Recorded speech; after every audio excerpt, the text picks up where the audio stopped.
Hey, what's going on guys? Welcome back to the channel The IT Guy, and today we will see how to create this spinning loading animation using pure CSS. And animations like this comes in handy many times, so we'll quickly see how to make one. So saying that, let's get into the code.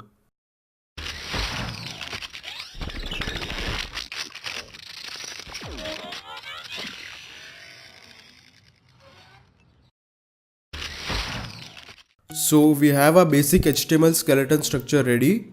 So I'll just create a div with the class container, which is for the solely purpose to bring it to the center of our screen. And within this div, I'll create one more div with the class loading, where we are going to actually do the animation of loading. So I'll do the CSS in this file only. So between the style tags, first I'll set margin and padding to 0 for all the contents. So I'll do asterisk, and within this I'll set margin and padding to 0. Next, let's start with the container. So we want to bring it to the center of our screen. So I'll just do top to 50%, left to 50%, position to absolute, and translate minus 50%, comma minus 50%. So we'll get it in the center of our screen. Now let's start with the loading. So I'll create a border of 6 pixel solid and a light gray color. So I'll give hash CCC, and next I'll give a width of 60 pixels and height of 60 pixels. So now if you'll save this, you will get the box on the screen. As we have a box, to convert it to a circle, what we have to do is we have to set the border radius to 50%. So now we'll get it in a shape of a circle. Next, I'll just give a border top color and a border left color to a hex value, which will give it a green color.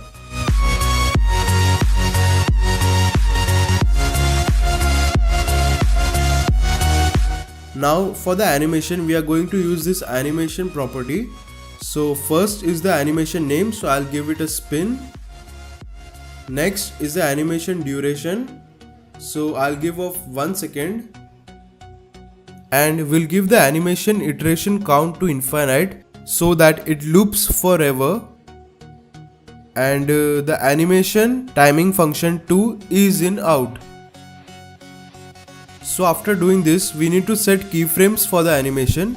So we'll use this @keyframes and pass the animation name, which is spin.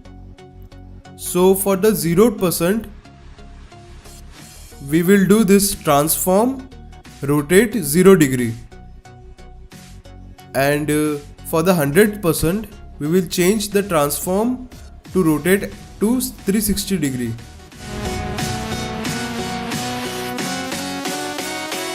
So after you will save this, you will start seeing the animation.